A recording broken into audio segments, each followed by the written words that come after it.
भीषण जाड़ा पड़े और चाहे पानी बरसे, किसान अपने खेत को नहीं छोड़ता। हमने तो देखा है कि भीषण जाड़े के समय जंगली सियार और जंगली नीलगाय से अपनी फसल को बचाने के लिए माछ को तान कर खेत में उसके ऊपर मचान पर रात काटता है। तो हम तो आपके साथी हैं, आपके साथ अपनी जिंदगी को हमने जोड़ा है। इलाहाबाद यूनिवर्सिटी से पढ़ने के बाद हमने अपना पूरा जीवन आपके लिए समर्पित किया है। तो यह जो कठिन परिस्थिति है बरसात की, इसमें हम कैसे पीछे हटेंगे जब आप हमारे सामने बैठ के तने हुए हैं। इस भीगती हुई बरसात में भी इस कार्यक्रम में हमें सुनने के लिए तैयार हैं। तो साथियों, आज आप जानते हैं 125वीं शहादत दिवस है, बलिदान दिवस है बिरसा मुंडा का। धरती आबा जिनको लोग कहते हैं, बिरसा मुंडा ने हमने पढ़ा कि बिरसा मुंडा ने कहा अपनी माँ से कि माँ, मैं तुम्हारे लिए दीपू लोगों से नमक लेके आऊंगा और तुम्हारे घर में उस नमक को पहुंचाने का काम करूंगा। मैं गया था उदयपुर, मैं सोनभद्र, मिर्जापुर, चंदौली के आदिवासी इलाकों में काम करता हूँ। आज 75 साल के बाद भी आदिवासी समाज को जल, जंगल, जमीन पर अधिकार नहीं मिला। आज भी आदिवासी समाज कुआं से पानी पीता है, उसको साफ पीने का पानी नहीं मुहैया कराता है। आज भी कई गांव में बिजली नहीं है, स्वास्थ्य सेवा नहीं है, स्कूल नहीं है। पूरे देश में हम इस बात को देख रहे हैं और इसलिए मैं ये कहना चाहता हूँ कि बिरसा मुंडा की शहादत हो गई, लेकिन जो लड़ाई बिरसा मुंडा ने हिंदुस्तान में अंग्रेजों के खिलाफ, यहाँ के जमींदारों और सूदखोरों के खिलाफ जो लड़ाई बिरसा मुंडा ने शुरू की थी, आज भी वो लड़ाई अधूरी है, जिसको हमें आपको मिलकर पूरा करने की जरूरत है। साथियों, मैं तो एक बात पूछने आया था, एक बात समझने आया था कि झारखंड में कानून का राज है कि नहीं। हम इस बात को देखने उत्तर प्रदेश से आए थे। हमको साथी विजय जी ने बताया कि यहाँ झारखंड के अंदर जो कंपनियां हैं, नॉन बैंकिंग कंपनी है, चाहे पल्स हो, चाहे सहारा हो, चाहे विश्वामित्र हो, चाहे अन्य हो, वो गांव लोगों का वो पैसा जो अपनी जिंदगी को चलाने के लिए, अपनी बिटिया के ब्याह के लिए, अपने बच्चों को पढ़ाने के लिए, अपने मकान को बनाने के लिए एक एक पैसा 10 रुपया, 20 रुपया, 50 रुपया, 100 रुपया रोज जमा करके जो पैसा हमारे लोगों ने अपने लिए इकट्ठा किया था, वो कंपनियां लेके भाग गई। हमने कहा विजय जी से, हमने कहा कि साथी ये कैसे है, आपकी ये जो लड़ाई है, ये लड़ाई आप जीतेंगे और दुनिया की कोई ताकत आपको हरा नहीं पाएगी, इस बात का हमको विश्वास है। और ये बात हम इसलिए कहना चाहते हैं, 2019 में जब मोदी जी की सरकार चुनाव में जा रही थी, उसके पहले पूरे देश में प्रचार किया गया कि आप लोग फार्म जमा करिए। हमने देखा तहसील में, जिले में ऑनलाइन लोगों ने फॉर्म जमा किया और कहा गया ये फॉर्म जमा कर दो, सहारा का पैसा आ जाएगा, फॉर्म जमा कर दो, विश्वामित्र का पैसा आ जाएगा, फॉर्म जमा कर दो, पल्स का पैसा आ जाएगा। सरकार ने 2019 में कानून बनाया, इस देश की संसद से कानून बना कि अगर कोई कंपनी किसी का पैसा लेके भाग जाएगी, उस कंपनी की सारी संपत्ति कुल कर दी जाएगी, नीलाम कर दी जाएगी और उसका पैसा लोगों में बांटा जाएगा। लेकिन दुख इस बात का है कि टाटा, बिरला, अडानी, अंबानी के लिए इस देश में अगर कानून बने 5 मिनट में लागू होता है।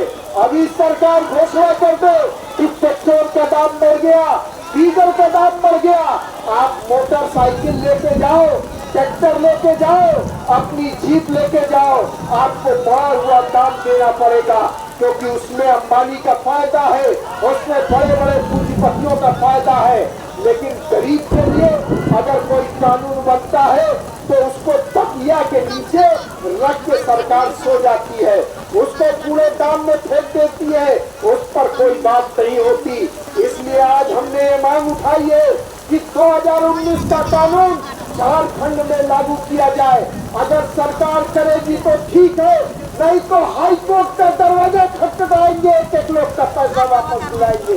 इस लड़ाई को आने वाले समय में हमें झारखंड में खड़ा करना है। दोस्तों, हम तो कहना चाहते हैं, गांव गांव हम दौरा करते हैं। मोदी जी का हमने भाषण सुना, मोदी जी कहते हैं देश की संसद में कि हमने 1 करोड़ लखपति दीदी बना दिया, हम 3 करोड़ लखपति दीदी बनाने की तैयारी कर रहे हैं। बजट में कहा गया कि 3 करोड़ लखपति दीदी। गांव गांव में आदिवासी इलाके में घूमता हूँ, मैंने पूछा कि भाई क्या एक को लखपति दीदी बनी? तो एक प्रधान थे, वो हमसे कहने लगे कि हाँ, हमारे यहाँ एक लखपतिया दीदी है, हमारे गांव में एक लखपतिया दीदी है। मैंने उनसे पूछा कि भाई उनको क्या 1 लाख रुपए साल भर में कमाई होने लगी? कहने लगे नहीं दिनकर जी, क्योंकि उनके माँ बाप ने उनका नाम लखपतिया रखा है, इसलिए हम लोग उनको लखपतिया दीदी कहते हैं। गाँव में हमको कहीं भी लखपतिया दीदी नहीं मिला। स्वयं सहायता समूह आपने गाँव में बनाया है, आप यहाँ महिला मंडल कहते हैं। माइक्रो फाइनेंस कंपनी क्या करती है? ये नया सूदखोर, नया महाजन आज गांव गांव पैदा कर दिया गया। हमारी मजबूरी का, आपकी मजबूरी का फायदा उठा के 35% 30% ब्याज पर आपको कर्जा दिया जाता है। और हालत क्या है? अगर आप कर्जा न चुका पाए तो आपके घर को लोग छेक लेते हैं, छपरा आपका पीटने लगते हैं, थालियां पीटने लगते हैं, लोक लाज के पैसे आपको पैसा ला के देना पड़ता है। इन माइक्रो फाइनेंस कंपनी के लिए आंध्र प्रदेश की सरकार ने कानून बनाया कि जितनी माइक्रो फाइनेंस कंपनियां हैं सबका जिले में रजिस्ट्रेशन होगा और वो अपना रेट इंटरेस्ट तय करेंगी, बताएंगी। झारखंड में भी ऐसा कानून बनाया जाए, यह हमारी मांग है जो हम सरकार से करने के लिए यहाँ इकट्ठे हुए हैं, ताकि ये लूट की जो महाजनी प्रथा है ये खत्म हो जाए। दोस्तों, मैं कहना चाहता हूँ, हमारे बगल में ये बच्चे आंदोलन कर रहे हैं, अभी मैं इनसे मिलने गया। ये कर्मचारी है डिग्री कॉलेज में, जो इंटर की पढ़ाई चल रही थी उसमें ये लोग कर्मचारी के बतौर काम करते हैं। एक आदमी जो यहाँ के राज्यपाल है, उन्होंने एक आदेश जारी कर दिया कि आप डिग्री कॉलेज में हाई स्कूल इंटर की पढ़ाई नहीं होगी और सारे कर्मचारियों को निकाल के बाहर कर दिया गया। वहाँ के नेता मुझे बताने लगे कि राज्यपाल से वो मिलने गए, राज्यपाल ने कहा कि ऐसा कोई कानून नहीं है। हमारे उत्तर प्रदेश के हैं संतोष गंगवार जी, आप लोग शायद जानते हो, बरेली से सांसद हुआ करते थे, पिछली सरकार में श्रम मंत्री थे। कई बार ट्रेड यूनियन नेता होने के नाते मैंने संतोष गंगवार से मुलाकात की है। एक आदमी जो भारत सरकार का श्रम मंत्री हो, वो श्रम कानूनों के खिलाफ जाके इस तरह का आदेश पारित करता है, ये बड़ी शर्मनाक और बड़ी दुखद बात है कि एक ऐसा आदमी जो भारत सरकार का श्रम मंत्री रहा हो, जिसको एक एक कानून की जानकारी है। मैं कहना चाहता हूँ, कॉन्ट्रैक्ट लेबर एक्ट 1972 क्या कहता है? और उसका आर्टिकल 10 कहता है कि परमानेंट नेचर के काम में आप संविदा का काम नहीं कराएंगे। ये बच्चे अगर परमानेंट नेचर के काम में काम कर रहे थे 15 साल से, 20 साल से, 22 साल से, तो लेबर लॉ के हिसाब से इनको परमानेंट किया जाना चाहिए था, नौकरी से निकाला जाना गैर कानूनी है। और मैं आपसे कहना चाहता हूँ, ऑल इंडिया पीपुल्स फ्रंट के, हमारे नव निर्माण दल के जितने भी कार्यकर्ता है, सिपाही है झारखंड में, आप साथियों चिंता मत करो, ये फर्जी interpretation of the high court judgment है। जो आदेश आपको निकालने का दिया गया है, उसमें कहा गया है कि according to the order of Supreme Court और according to the order of High Court, हम आपको नौकरी से, आपके विद्यालय में हम इंटरमीडिएट की पढ़ाई खत्म करते हैं। लेकिन हाई कोर्ट ने, जैसा कि आपने मुझे बताया, हाई कोर्ट ने आपको नौकरी से निकालने की बात नहीं की है। हाई कोर्ट ने इंटरमीडिएट का कोर्स बंद करने की बात की है।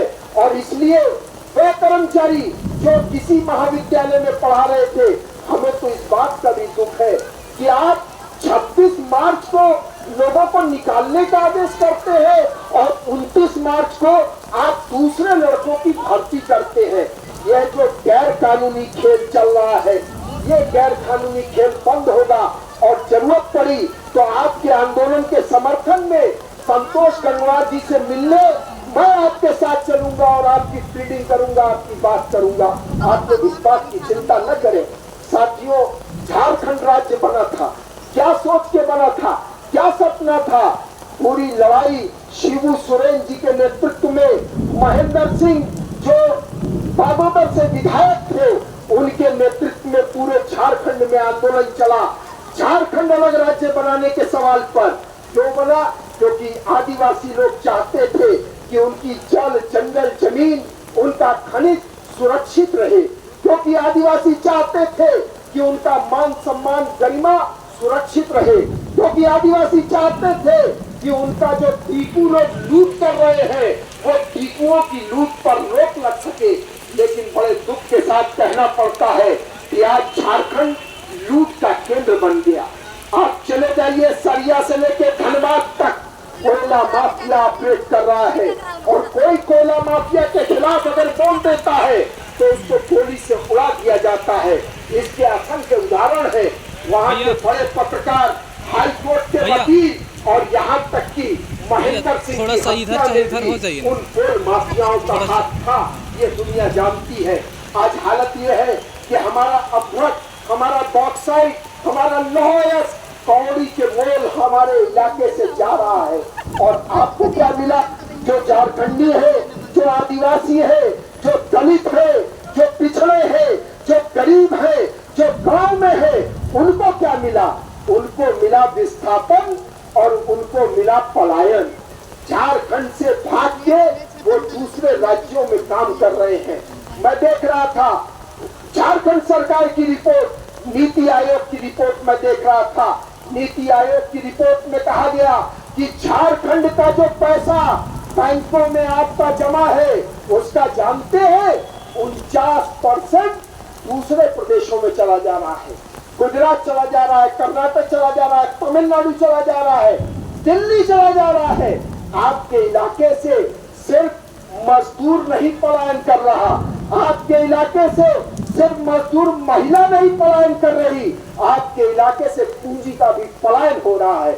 और मैं ये कहना चाहता हूँ, अगर झारखंड की पूंजी झारखंड के लोगों को मिले, जो महिला स्वयं सहायता समूह चल रहे हैं, महिला मंडल चल रहे हैं, अगर इनको 10 लाख का अनुदान सरकार दे और जो ये पैदा करे, हम जानते हैं आप तीसी का लड्डू बनाती हैं, हम जानते हैं कि आप आंवले का पेड़ा बनाती हैं, हम जानते हैं कि आप अरहर का दाल खड़ा करती हैं, हम जानते हैं कि आप सावों और कोदो पैदा करती हैं, जिसको मोदी जी कहते हैं कि मोटा अनाज खाओ।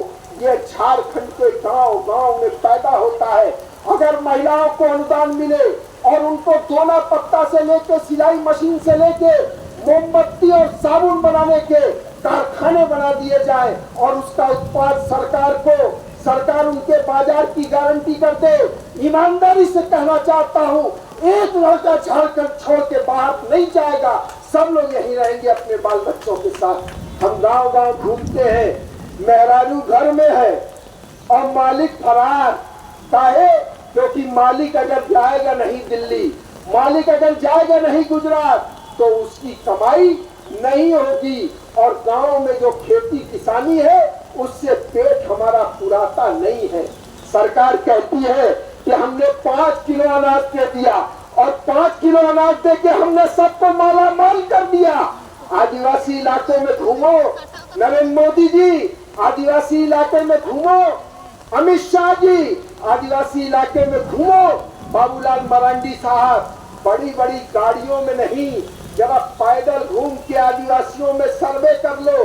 5 किलो जो राशन मिलता है, 3 किलो चावल और 2 किलो गेहूं, वो 3 दिन से ज्यादा नहीं चलता। 27 दिन बाजार से पैसा लेके बाजार से सामान खरीद के खाना पड़ता है। और इसलिए मैं ये कहना चाहता हूँ कि इस इलाके में अगर नौजवानों को रोजगार का साधन दिया जाए, यहाँ जितनी कंपनियां चल रही है, जितने ठेके चल रहे हैं, उनमें टीपुओं को नहीं आदिवासियों को आरक्षण दिया जाए तो मैं ये कहना चाहता हूँ कि यहाँ से कोई मर्द पलायन नहीं करेगा। साथियों, आज हालत क्या है हमारे पूरे इलाके की? आज हालत यह है कि आदिवासियों की सभ्यता, उनकी संस्कृति, उनकी भाषा, उनकी लिपि, सब पे हमला हो रहा है। उनकी धार्मिक परंपरा, आदिवासियों को हिंदू में बनाने की कैटेगरी चल रही है, जबकि सब लोग जानते हैं, इतिहासकारों का मत है कि आदिवासी वो है जो भारतवर्ष की सभ्यता में शुरुआत में थे, वो आदिवासी हैं जिनके बारे में दुनिया के तमाम लोगों ने कहा। आरएसएस और बीजेपी वाले क्या कहते हैं? भैया आप बनवासी हैं, तो सब लोग बने में रहते हैं, कोई गांव में नहीं रहता, सब लोग वन में मचान डाल के रहते हैं। हेलो। इसलिए क्योंकि वो आदिवासी आपको इसलिए नहीं कहते क्योंकि आदिवासी कहते ही आपको बहुत सारे अधिकार उनको देने होंगे। हिंदुस्तान में क्या हुआ साहब? आज जातिगत जनगणना की बड़ी चर्चा है। मोदी सरकार कह रही है कि 2027 1 मार्च तक हम जातिगत जनगणना को पूरी कर लेंगे। राहुल गांधी जी से लेके तमाम लोग जातिगत जनगणना की बात करते हैं, लेकिन हमें दुख है कि किसी के मुंह से ये नहीं निकलता कि सन 1951 से पहले 1871 से शुरू करके 1951 तक जनगणना में जनजाति धर्म लिखा जाता था, जिसको खत्म कर दिया गया। और हमने ये मांग की है कि अगर आज जातिगत जनगणना हो तो उसमें आदिवासी जनजाति धर्म का भी कॉलम हो, ताकि आदिवासी उस पर टिक कर सके और अपनी सरना की पहचान, अपनी गोड़ी की पहचान, अपनी खरवार की पहचान को वो पा सके।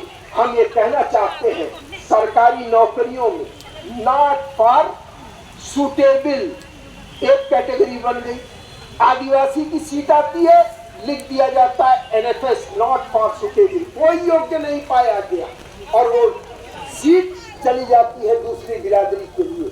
मैं ये कहना चाहता हूँ, हमने ये मांग उठाई है कि निजी क्षेत्र में, मीडिया में, न्यायपालिका में जितने भी क्षेत्र हैं, सब में आदिवासियों के आरक्षण को सुनिश्चित किया जाए। उनका जो आरक्षण 7.5% हिंदुस्तान में और पूरे झारखंड में जो आरक्षण का प्रतिशत है, उसके बराबर उनको आरक्षण दिया जाए। आज सरकार की तरफ से जो योजनाएं बनती हैं, यहाँ रांची में बैठ के, वहाँ दिल्ली में बैठ के, वहाँ लखनऊ में बैठ के, एसी कमरे में बैठ के योजना बना देते हैं कि आप जाओ 1,60,000 रुपए हम आपको दे रहे हैं, आप पक्का मकान बना लो। और आदिवासी इलाके में क्या है? पक्का मकान बन गया, वो भैंस का भूसा रखने के काम आ रहा है। जो शौचालय है वो गोबर थापने के काम आ रहा है, कोई उसको यूज नहीं करता।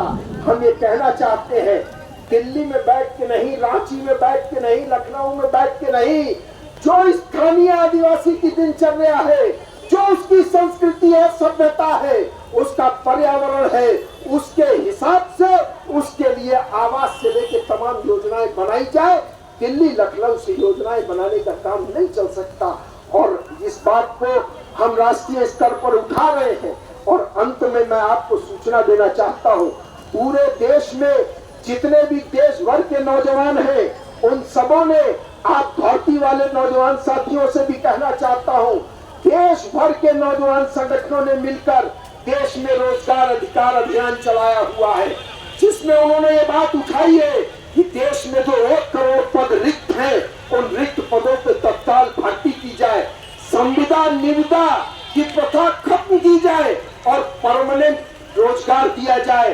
वेतनमान उनको सरकार के कर्मचारी के बराबर मिले। आंगनबाड़ी, आशा, मिड डे मील, रसोईया, पंचायत मित्र, किसान मित्र, ये जितने लोग हैं, इनको सम्मानजनक मानदेय और राज्य कर्मचारी का दर्जा मिले।